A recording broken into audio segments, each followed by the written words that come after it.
Emerging from the Earth. Chapter 15. The Tathagata's Lifespan. Chapter 16.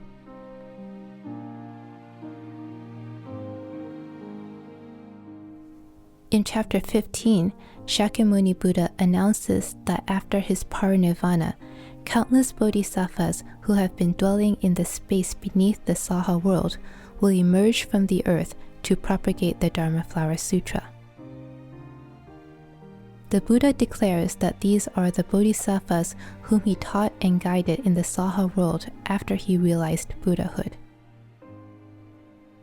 Upon hearing this, the assembly becomes doubtful and puzzled because they have never seen these great bodhisattvas before. It has not been a long time since Shakyamuni Buddha attained Bodhi. How could the Buddha, in such a short period of time, have taught such countless numbers of great bodhisattvas? The doubt among the assembly leads the Buddha to explain in Chapter 16 his inconceivable lifespan. The Buddha actually realized Buddhahood inconceivably many eons ago. Since then, he has always remained in the Saha world, teaching living beings. He has also been guiding and benefiting living beings in countless other lands. Nevertheless, if the Buddha were to remain in the world forever, living beings of scant virtue would become arrogant and lax. They would not realize how difficult it is to encounter a Buddha and would not plant good roots. Because of this, the Buddha manifests entering parinirvana, but in reality, he does not enter parinirvana. The Tathagata uses the appearance of entering parinirvana as a skillful means in order to teach living beings. His lifespan is in fact eternal and never-ending.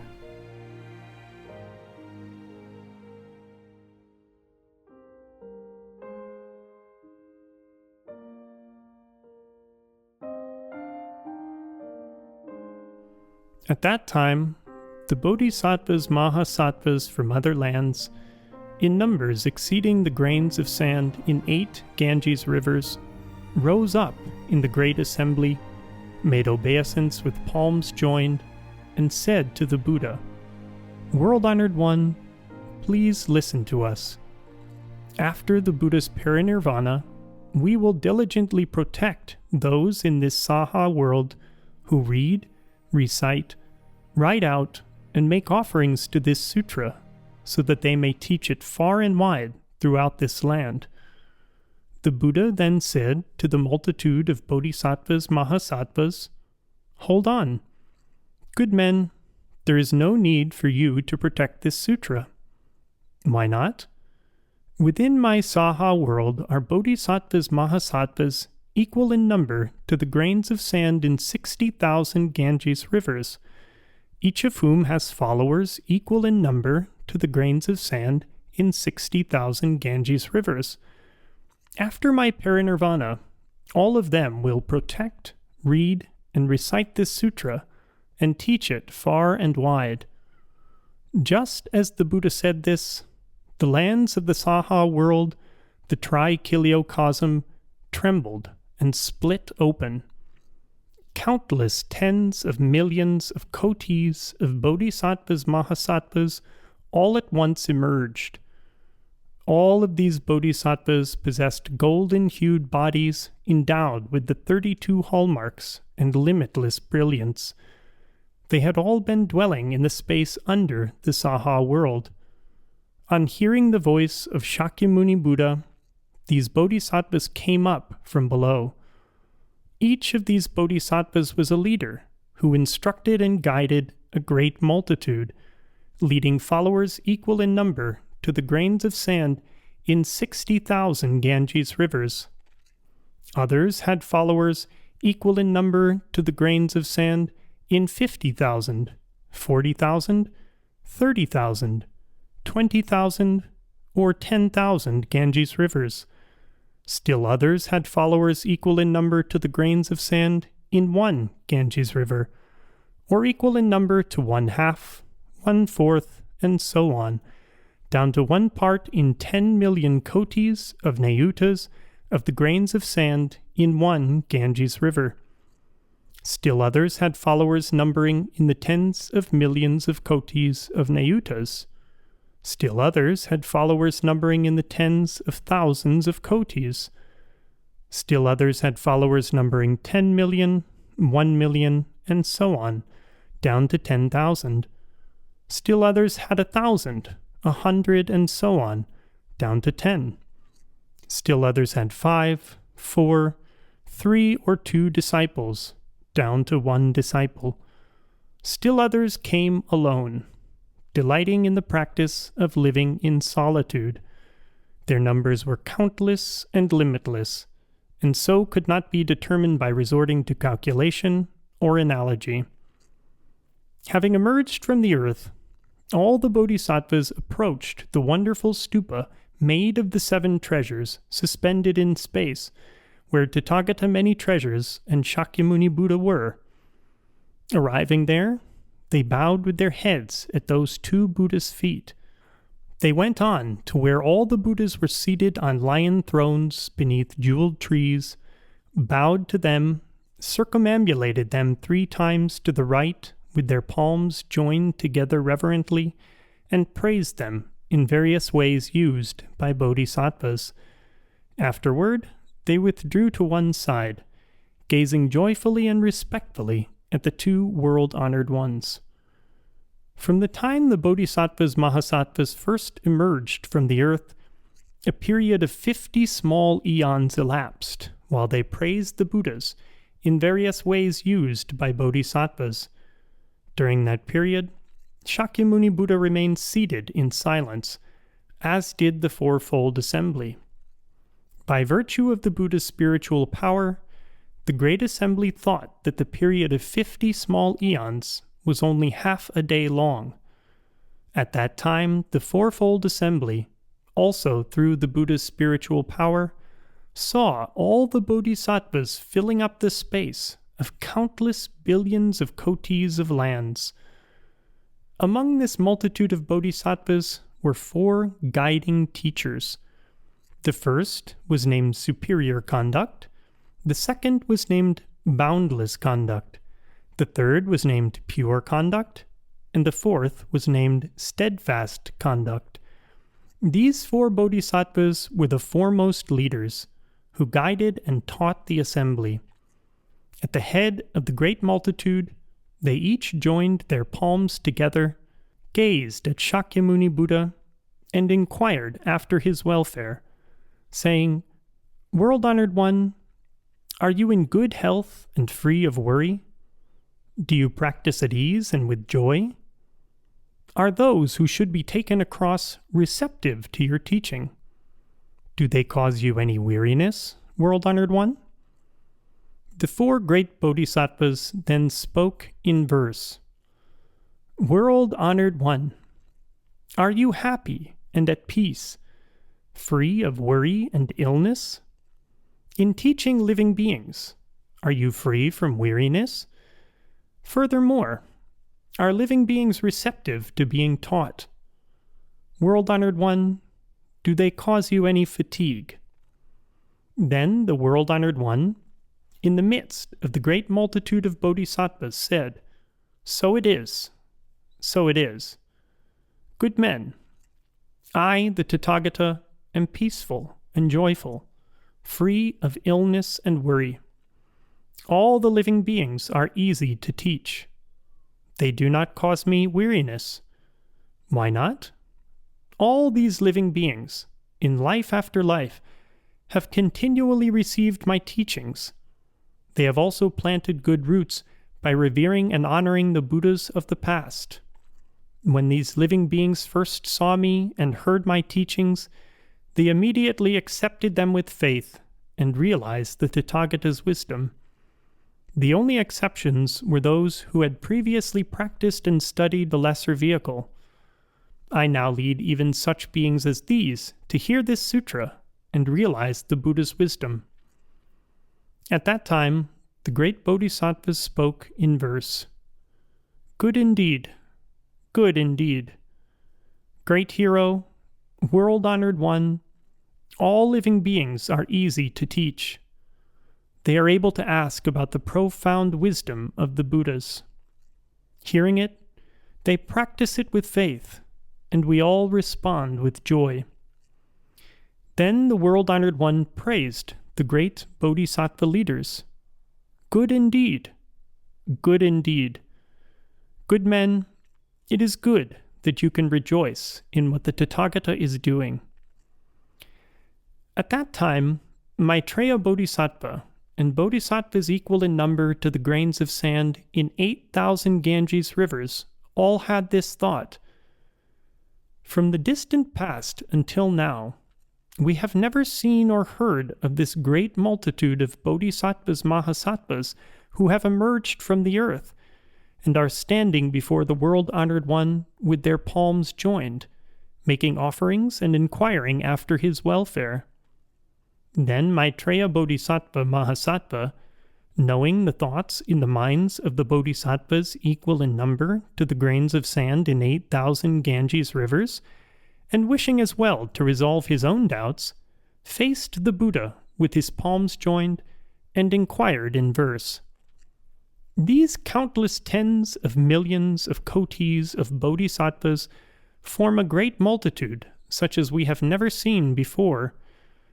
We sincerely hope that the Venerable One of Dual Perfection will tell us, where have they come from? Why have they gathered here? With huge bodies, great spiritual powers, and unfathomable wisdom, resolute in their resolve, they possess the power of great patience. Living beings delight in seeing them. But where did they come from? Each and every bodhisattva has brought followers countless in number, like grains of sand in the Ganges. Some of the great bodhisattvas lead followers as many as the grains of sand in 60,000 Ganges. All these great multitudes single-mindedly seek Bodhi. These great teachers, in number like grains of sand in 60,000 Ganges, have all come to make offerings to the Buddha and to protect and uphold this sutra. More numerous are those who lead followers as many as the grains of sand in 50,000 Ganges, or those with followers like the grains of sand in 40, 30, 20, 10,000 Ganges, 1,000 or 100 Ganges, down to the grains of sand in a single Ganges, or in 1/2, 1/3, or 1/4 thereof, down to 1 part in 10,000 kotis of a Ganges. Still more numerous are those leading 10 million nayutas of disciples, 10,000 kotis of disciples, down to 1/2 a koti of disciples. There are also those with 1 million, 10,000, 1,000 or 100, 50 or 10 disciples, down even to 3, 2, or 1 disciple. And those having no followers, who prefer to live in solitude, all come before the Buddha in numbers surpassing those just stated. So numerous are those in the assembly that were one to count them with bamboo sticks for eons numbering more than the Ganges sands, one could not fully know their number. Who explained the Dharma for this multitude of vigorous bodhisattvas of great and awe-inspiring virtue, to teach them and lead them to realization? Under whom did they make their initial resolve? Which Buddha's Dharma do they praise? Which sutras do they uphold and put into practice? And what Bodhi do they cultivate? When the earth quaked and split open in 4 directions, all these bodhisattvas with spiritual powers and great wisdom emerged from the earth. World-honored one, since the earliest time, never have I seen such a thing. Please tell us the names of the lands from which they come. I am always traveling to other lands, but never have I seen such a multitude. I do not recognize a single member of this multitude. Suddenly they have emerged from the earth. Please explain their causes and conditions. Now in this great assembly, the countless hundreds of thousands of kotis of bodhisattvas all wish to understand the causes and conditions from beginning to end of this multitude of bodhisattvas. O world-honored one of countless virtues, we sincerely hope that you will resolve the assembly's doubts.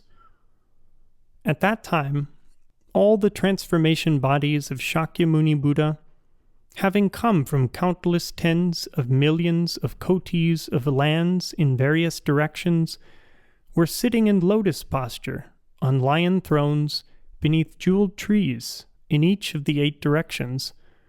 The attendants of these Buddhas, seeing this great multitude of bodhisattvas emerging from the earth and hovering in space in the 4 directions of the trichiliocosm, each said to his Buddha, "World-honored one, where has this multitude of countless, limitless asamkhiyas of bodhisattvas come from?"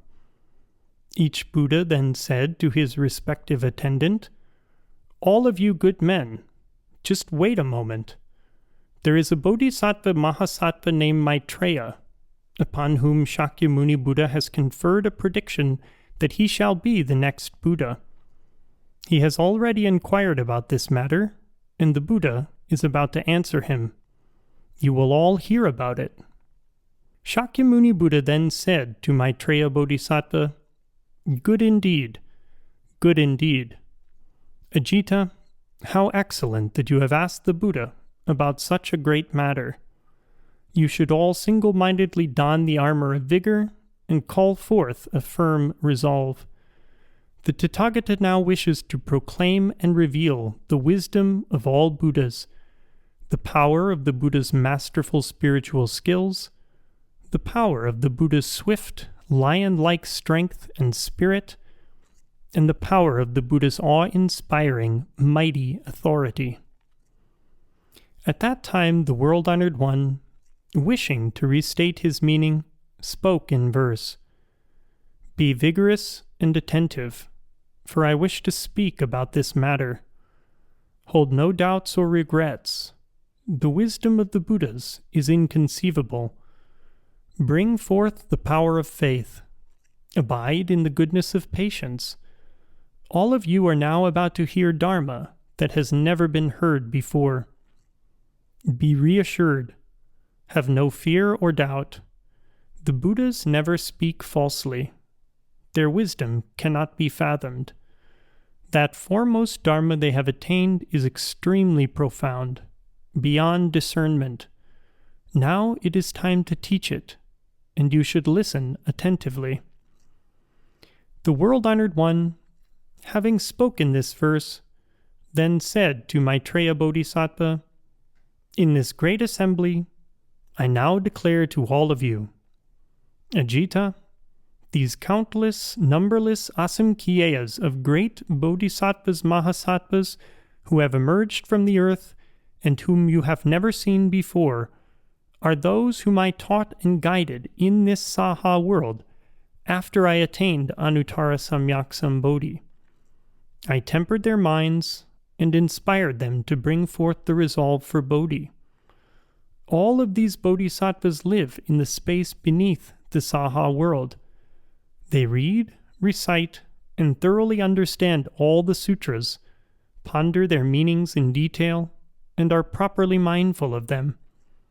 Ajita, these good men take no delight in being among crowds and engaging in too much talk.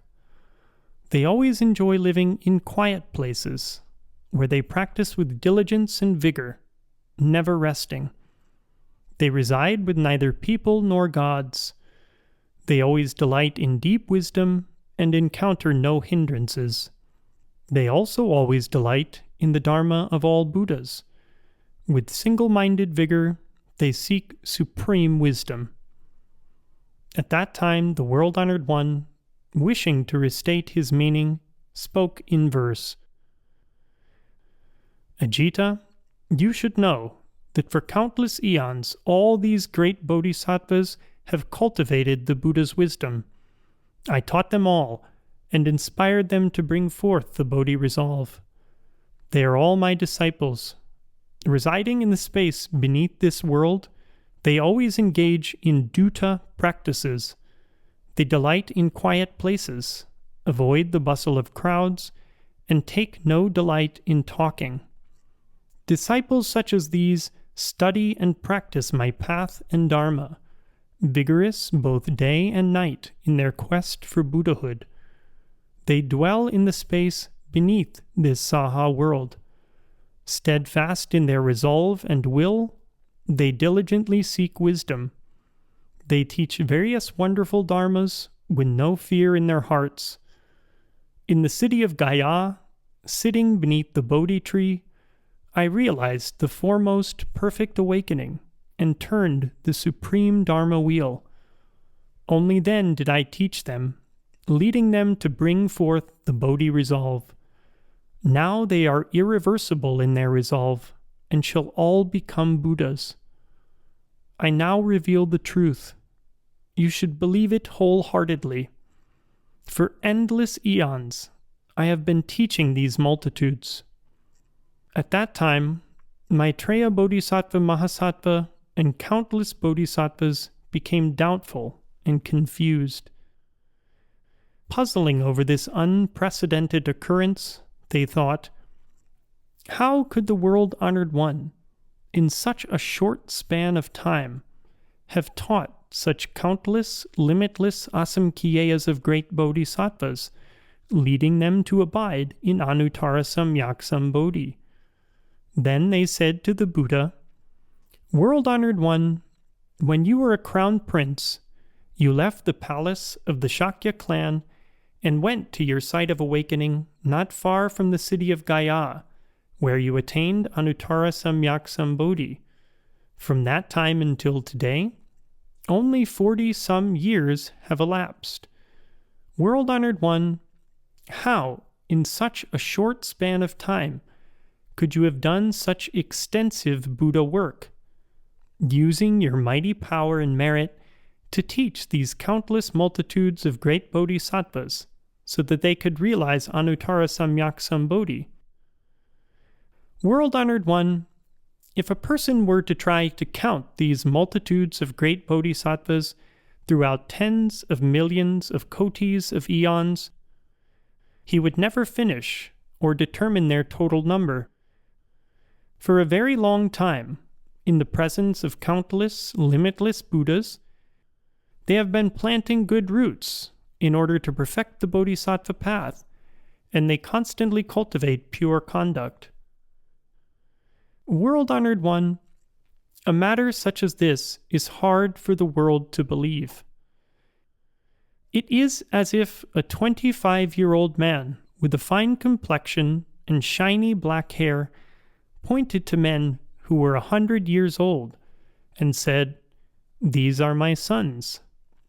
Then the 100-year-old men pointed to the young man and said, "He is our father, who begot and reared us." Such a thing would be difficult to believe.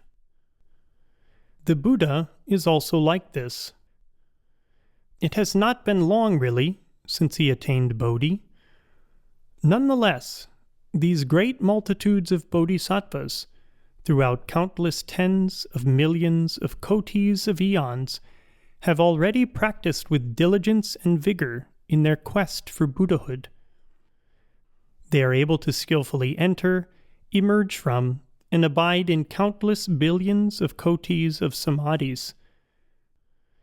They have attained great spiritual powers and have long cultivated pure conduct. They are proficient at practicing all wholesome dharmas in proper order. They can skillfully ask questions and give answers. They are treasures among humankind, extremely rare in all the worlds.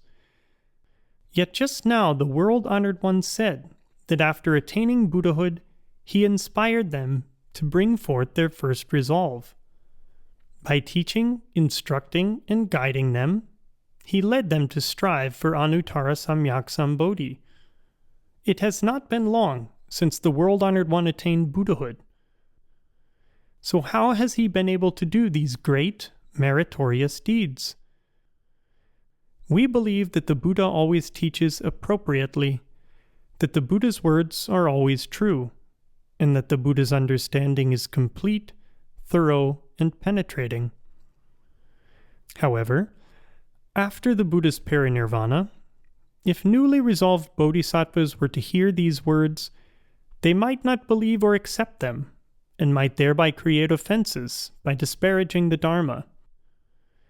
That is why, World-Honored One, we sincerely hope that you will explain this matter so as to dispel our doubts and to ensure that when good people hear of this in ages to come, they will not give rise to doubts either. At that time, Maitreya Bodhisattva, wishing to restate his meaning, spoke in verse. The Buddha, originally of the Shakya clan, left home, and in a place near Gaya, sat beneath the Bodhi tree. That was not very long ago.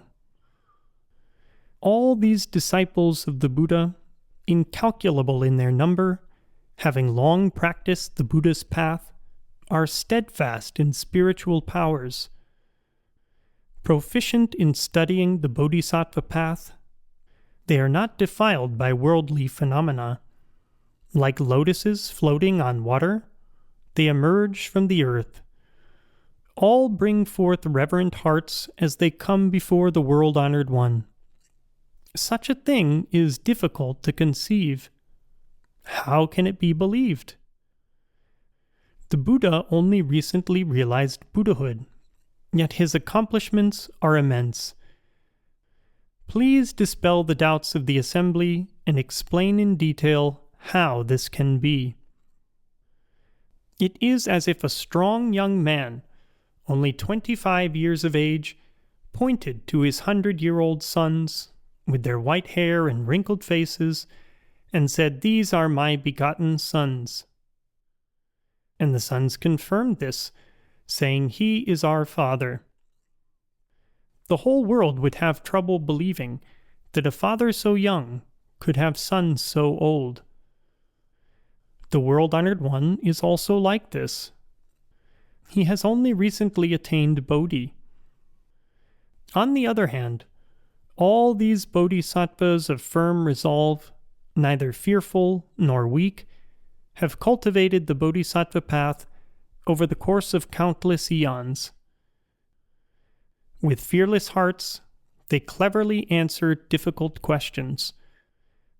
Resolute in patience, they are dignified and awe-inspiring.